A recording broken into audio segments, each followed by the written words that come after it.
Welcome back to Reddit Tales by Uncle Sammy. I see you, I appreciate you, and I'm thankful you subscribed and keep showing up. This space is built on your insights. Leave your thoughts and lessons below. Now, cue the tension, cue the truth. Let's get into it. Before this story starts, pay attention to one thing. When somebody starts calling basic respect small-minded, that is not ambition talking. That is contempt dressed up as confidence.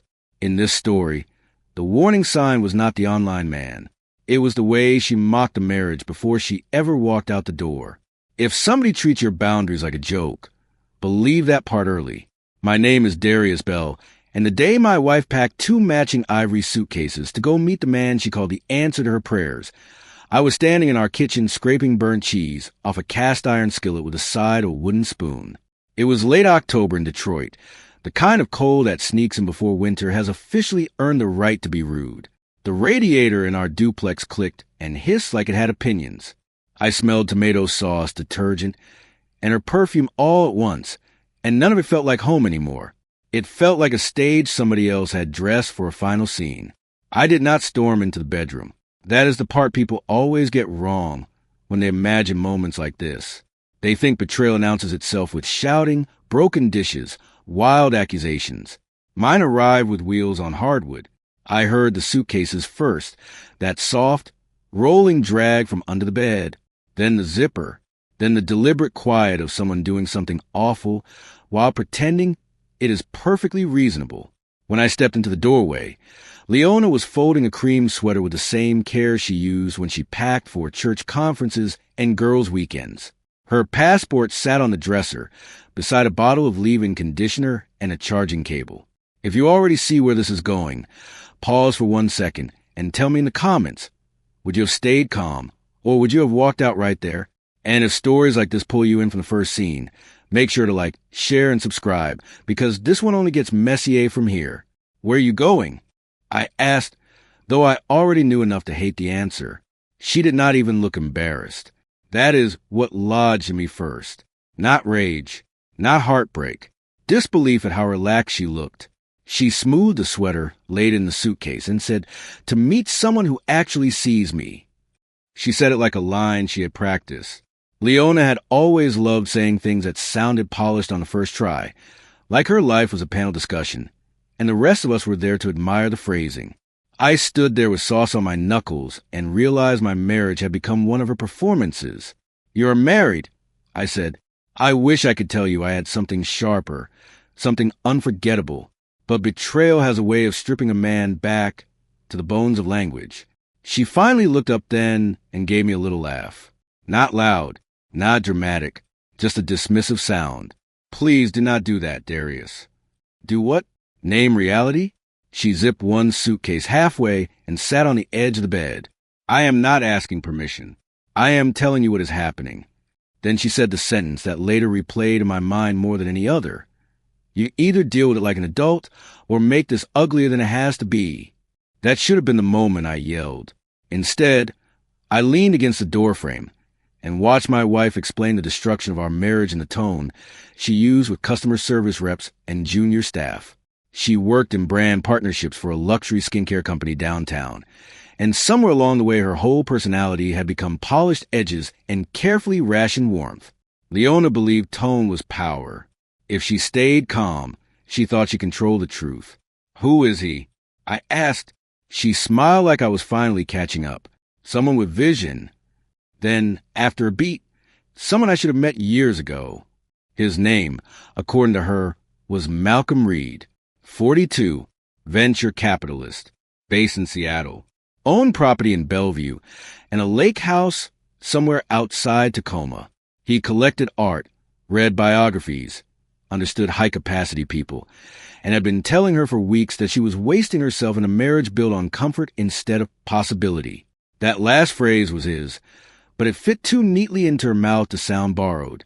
Leona had begun talking like that around midsummer, after a company sent her to a beauty tech summit in Chicago, and she came back irritated by our whole life.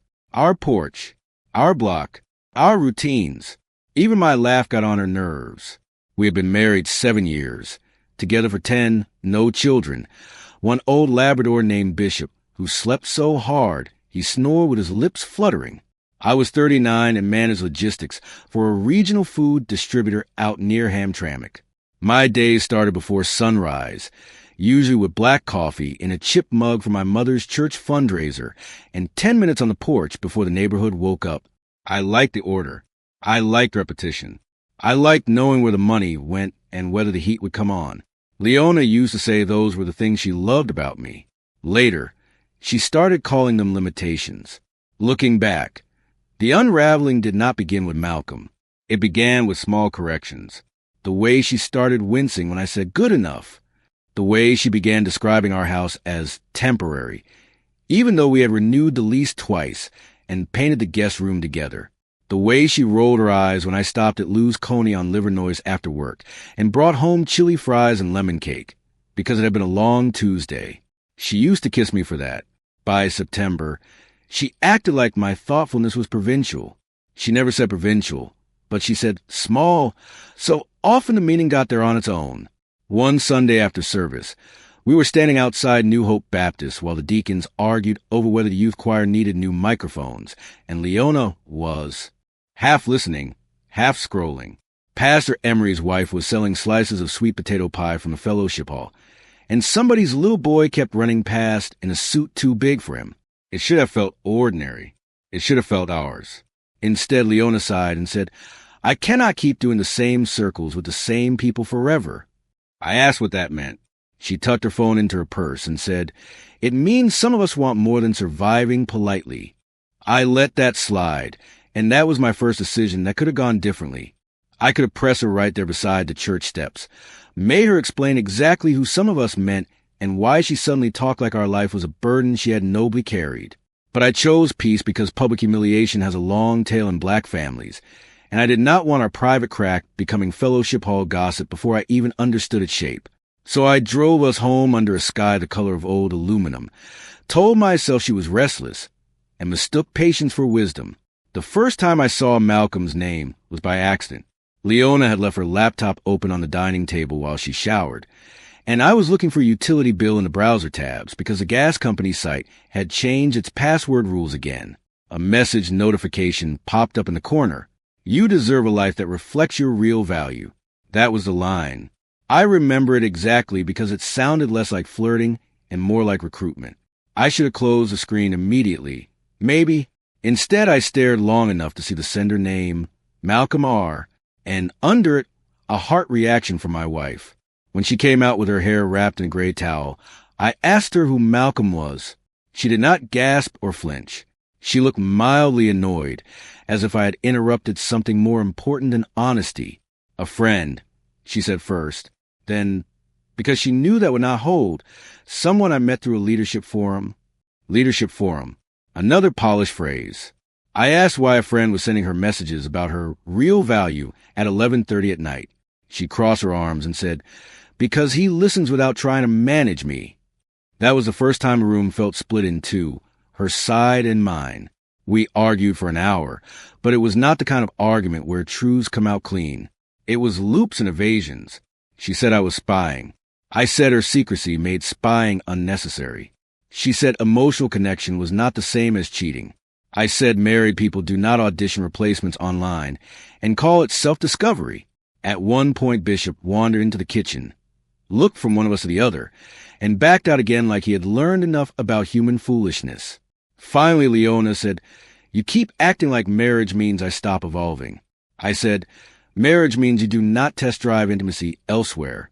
Over the next few weeks, she turned our home into a transit lounge. She was there, but never fully there. Constant messaging. AirPods and while she folded laundry. Late calls taken in the car. She bought a new plum-colored coat she did not need and a cream leather notebook she carried everywhere but never wrote in around me. She also started sleeping with a silk eye mask I had never seen before, which somehow hurt my feelings more than the coat did. Strange, the details that sting. Not the obvious betrayal, but the imported habits, the ways another person's influence starts rearranging the furniture of your marriage. Then came the language of comparison. Malcolm appreciated her mind. Malcolm had traveled. Malcolm invested in women-led ventures. Malcolm thought Detroit had soul, but was Too tied to old systems for someone like her. I asked once if she hurt herself, quoting a man she had never touched, never sat across from in bad lighting, never watched chew a meal or tip a waiter or get annoyed in traffic. She looked at me like I was missing the point on purpose. That is your problem, she said. You think what people reveal in ordinary life is all there is. I almost laughed. Ordinary life is exactly where character reveals itself. The second decision that could have gone differently happened 3 days before she left. She asked me very casually if I would be willing to watch Bishop for a little while if she went to Seattle, not if she traveled for work, not if she visited a friend. She said it in that airless middle ground where she wanted cooperation without accountability. I could have begged. I could have been threatened. I could have called her mother, my sister, our pastor, anybody who might shame her back into sense. Instead, I said, if you board that plane to be with another man, our marriage ends that day. I said it quietly because I needed myself to hear it. She laughed then too, but differently, less amused, more certain. You always say things like that when you're scared, she said. That was unfair enough to almost work. The old me might have gone into defense mode, listing all the ways I had shown up over 10 years. The weekends helping her cousin move. The night classes I postponed so we could rebuild savings after her job gap. The way I learned how she liked her greens, sweeter than my mother made them. Instead, I looked at her and said, this is not fear. This is the end of negotiation. Her face tightened just for a second, then it was smooth again. On the morning she packed, the neighborhood sounded normal. A bus groaned at the corner. Somebody across the alley was playing old Anita Baker through a cracked window. There was a smell of wet leaves and fryer grease drifting from the carryout 2 blocks over. That ordinariness offended me. I wanted the world to register what was happening in my house. But the world kept moving, and maybe that is mercy. Leona wore a camel turtleneck and gold hoops, the outfit of a woman going somewhere important. She told me Malcolm had sent a car service credit for her when she landed and reserved a suite at a boutique hotel near downtown Seattle. So you have never met him in person, I said. She exhaled through her nose. Darius, we have had dozens of video calls. That is not what I asked. She clicked her tongue like I was being stubborn on purpose. No, not in person. Yet. Then she added, some people do not need physical proximity to know when they've found alignment. Alignment. Another word that made me want to throw something. I asked what exactly. She planned to do there. She said she might stay a week or longer. Malcolm thought he could help her reposition her life. The more she talked, the less it sounded like love, and the more it sounded like a seminar. I drove her to Detroit Metro because I wanted no confusion later about what I had witnessed. That sounds colder than it felt. The truth is, part of me still believed proximity might wake her up. Maybe the sight of me lifting her suitcase into the trunk would remind her I was a husband, not a hurdle. Maybe the quiet on I-94 would force her to hear herself. It didn't either. She spent most of the ride texting with a small private smile. At one red light, she checked her lipstick in the mirror and asked whether the berry shade looked too dark. I stared at the road and said I had no opinion. At departures, Bishop's hair still clung to the back seat from our last vet visit, and Leona brushed it off her coat with the same tidy irritation she used for everything inconvenient. I got her luggage out. She accepted the handle of the first suitcase, and then the second. For one brief second, I thought she might cry. Instead, she touched my arm and said, one day you are going to realize I was brave enough to do what you never would. There was again that rewriting of recklessness into courage. I told her, what I realize right now is that you are leaving your marriage for a man you do not know. She smirked and walked inside. I did not call on the drive home. I did not sit in the airport parking garage waiting for some dramatic chaseback moment. I stopped at a gas station near Inkster Road, bought a black coffee I did not want, and blocked her number before I merged back onto freeway. Boundaries feel ugly when you first use them properly. My hands actually shook while I did it. Not because I doubted the choice, but because finality has weight. By the time I got home, the house was too quiet, so I turned on the radio just to hear a human voice. A gospel station was playing a song my grandmother used to hum while shelling peas. That first night alone, I walked through each room with a legal pad. Again, that sounds harsh until you've been treated like you are temporary in your own life. I listed joint purchases. I took pictures of the living room furniture, the television, the washer and dryer the landlord had let us install because we planned to stay a while. Our money was mostly separate except for one household account we both paid into for utilities, groceries, and Bishop's expenses. I checked it, took screenshots, and transferred only what I owe for the upcoming bills. Not $1 more. Then I sat at the dining table and searched Malcolm Reed. You expect a man bold enough to lure somebody's wife across the country to have some kind of footprint. A conference panel, a company bio, a tax document, a local news mention, an alumni spotlight. Anything. Malcolm had almost none. There was a LinkedIn page, polished but thin, a venture firm site with his headshot, and 3 vague paragraphs about strategic growth. A profile picture too perfect in that generic way professional fraud often is. Fewer than 100 meaningful interactions. No interviews. No podcast clips. No real-world texture. Even rich people leave trails. Malcolm looked like a man assembled out of aspiration and stock photo confidence. I spent half the night cross-checking details, partly because I needed something to do with my hands, partly because I could already feel disaster taking shape. The venture firm listed on his profile existed, but the state registration named different managing partners. His supposed board memberships led nowhere. One nonprofit site included his name on an archived donor page, but the link was dead and the typography did not match the rest of the organization's design. I even reverse searched his headshot and found a strikingly similar image on a portfolio site for commercial models. Not the same exact picture, but too close for comfort. My stomach turned cold. By noon the next day, Leona had posted a photo to her public page. Skyline, hotel window, silk robe sleeve and frame, caption about choosing the life that matches your spirit. I knew that tone. It was how she tried to make insecurity look editorial. The hotel was real, I confirmed that much. Upscale, downtown, expensive. No sign of Malcolm in the image. No tag companion. Just my wife smiling into a reflection. Friends flooded the comments with praise. You deserve this. Glow season. Say yes to yourself. Nobody ever applauds the middle of a bad decision as loudly as people watching from a safe distance. Around 3 that afternoon, a notification hit our household account. Leona had transferred in far more money than usual from her personal savings, almost 5 times her normal monthly share. That made no sense if she was leaving me. Why overfund a house she had described as beneath her? I checked again an hour later and found another clue, not in our account this time, but in the pattern of her digital behavior. Her social page went silent. Her professional profile, where she usually updated something every 12 minutes, stalled completely. Silence can say more than captions. I open my email and stare at the inbox like answers might volunteer themselves. They did not immediately. What came first was an email from an address I barely recognized because she never used it with me.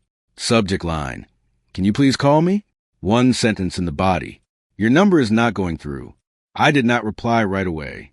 Instead, I checked the account again and saw a large outgoing transfer from her personal bank reflected in the link balance summary we once set up for budgeting. International? No. Domestic, but routed fast. Then another. The amounts were huge. My chest got tight, not from jealousy anymore, but from the dawning shape of a scam. I answered with 2 words. What happened? Her response came back almost immediately, stripped of all the glossy self-assurance she had worn for weeks. Malcolm had not met her at the airport. He texted that he was stuck in an investor meeting and sent a car instead. The hotel reservation was real, but the card on file for incidentals had somehow not cleared, so she had to use her own. He called, sounding apologetic, even embarrassed. Then he explained there was a short-term issue with a wire transfer tied to an acquisition. He needed a bridge amount, just until the morning, just to protect the deal. I read that email 3 times. Every line was so textbook, it almost offended me. Urgency. Exclusivity. Trust as proof of intimacy. A manufactured crisis that made her feel chosen because she could solve it. She wrote that he kept saying she was different, sharper, more capable than other women he had known. Leona had always been vulnerable to praise framed as discernment. Compliments about beauty rolled off her. But tell her she was exceptional in a rarefied way, and she glowed. That was one of the most painful truths I had to admit. The scam worked because it used her hunger, not just her vanity. I wrote back, "How much money did you send him?" It took 12 minutes for her reply to arrive, which told me she was either crying, calculating, or lying to herself one last time. When the number came through, I set the phone down and walked to the sink, because the standing still suddenly felt dangerous. $168,000. Savings. Bonus pay. Stock cash-outs. Money she had planned to use, according to her, to launch a consulting firm when the time was right. Gone, or mostly gone in less than a day. I splashed cold water on my face and stared at myself like I was the one who had done something foolish. After that, her emails came in waves. Malcolm's profile vanished. The venture site returned an error page. The number he called from no longer accepted messages. She had gone downstairs and asked the concierge whether any man by that name had left a package or note. No, she had called a police precinct and then a fraud hotline. She had tried to reverse the transfer, but the bank representative told her recovery was uncertain because she had authorized the wires herself. The more she wrote, the more her language shrank. No alignment. No vision. Just plain fear in plain English. Pain has a way of burning jargon out of people. Then she asked for help, not accountability, not forgiveness. Help. She wanted to look at the paperwork, call the bank, maybe speak to the hotel, because she said I was better with details under pressure. She was right. I am. And there was my third crossroads. I could have stepped back in. I could have become the stable husband again, the one who turned chaos into instructions. A part of me even wanted to, because competence is a comforting role when your heart is bruised.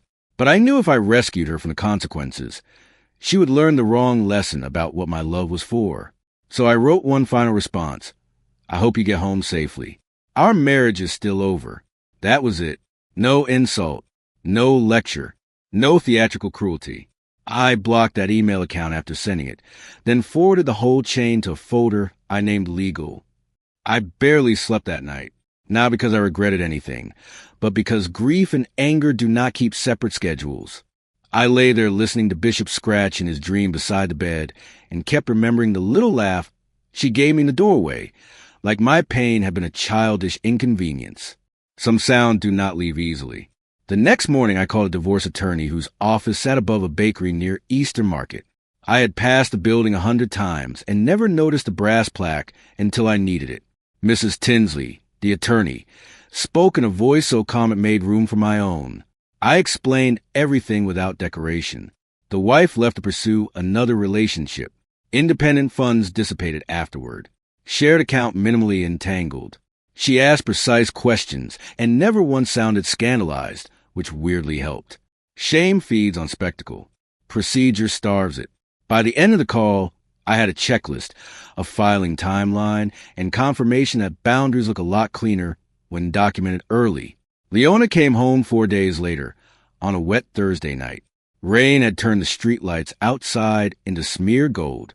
I knew she was downstairs before she knocked because the front door sensor on our security app pinged my phone.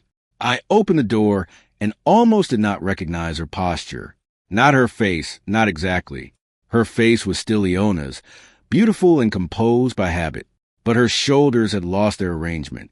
She rolled those same ivory suitcases over the threshold, and suddenly they looked absurdly expensive, like props from play that had closed after one terrible preview. She smelled like airport air, stale perfume, and exhaustion. I had already boxed her desk accessories, framed prints, product samples, and the brass floor lamp she insisted gave the guest room editorial warmth. Everything was stacked neatly in that room, labeled with blue painter's tape. She looked from the boxes to me and said, "You packed my things?" I said, "The lease ends in 6 weeks. I am preparing." She set one hand on the suitcase handle and just stood there. Maybe she expected tears. Maybe she expected questions. Maybe she expected a narrow window through which she could crawl back into the old arrangement. What she met instead was structure. People who mock structure never appreciate it until they need shelter. She tried to explain before she had even removed her coat. Darius, it was not what I thought. I said, I know. She looked startled by that. Perhaps she assumed knowledge required continued intimacy. It does not. Consequences are excellent informants. Can we sit down? She asked. For logistics, yes. I said. For a post-mortem, no. We sat at the dining table where I had once seen Malcolm's first message. Bishop patted over, sniffed her shoes, then lay down by my chair instead of hers. That tiny betrayal from the dog nearly undid her. Her mouth trembled. Mine did not. Some tenderness had already relocated out of reach. She told me the bank had frozen what remained of her savings pending investigation. She said only a portion might be recoverable. She said the hotel manager had finally helped her rebook a cheaper return flight after she spent one night crying in the bathroom because she could not bear the concierge's sympathy. She said she had not eaten properly for 2 days. I listened because facts matter, not because I owed comfort. When she said, I know I was wrong, I noticed even then she said it softly, almost as if saying it too clearly might make it more binding. I slid the attorney's packet across the table. She stared at the envelope and whispered, Already? That word told me more than anything else she said that night. Already. As if betrayal should be given a grace period. As if I should have waited an emotional escrow while she determined whether her fantasy had enough return on investment. I told you at the airport. I said, You did, she answered, but it came out like a child admitting she had ignored a stove warning and touched the burner anyway. She did not fight the papers. She did not even ask me not to file. What she wanted, I think, was for me to be gentler than the truth. The 6 weeks that followed were the strangest of my life, because drama ended and administration took over. We lived in the same house like distant relatives, sharing a funeral rental. We coordinated showers and dog walks by text even when we were in adjacent rooms. She spent hours on hold with fraud departments, sometimes speaking in that polished corporate voice until it cracked on the edges. I cooked for myself. She ordered soup and toast and left half of it untouched. On Saturday mornings, I still drove to barbershop in Wyoming, still listened to old men argue about city politics, and still came home with Bishop biscuits from the corner store. Routine saved me. One afternoon, maybe 3 weeks after her return, I found her sitting on the back steps of my hoodie, staring at the bare maple tree behind the alley fence.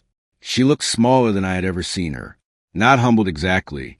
More like the scaffolding of certainty had been removed, and she had not figured out what stood underneath. She asked if I ever thought about what would have happened. If I had stopped her, I could have answered a dozen ways. Instead, I said, You would have blamed me for ruining your chance. She nodded without looking up. Probably. That was the closest we came to honesty together at the end. Our divorce moved without fireworks. No contest over property. No war over retirement accounts. No ugly scene in court. Some people hear that and think it means the marriage was not real. They are wrong. Sometimes the absence of spectacle means one person is too tired to perform, and the other has decided not to. I moved into a smaller brick apartment in Ferndale after New Year's, close enough to work that I could drive home for lunch if Bishop had a bad stomach day. Leona moved in with her cousin in Southfield. I learned that from a forwarding notice and did not ask for confirmation.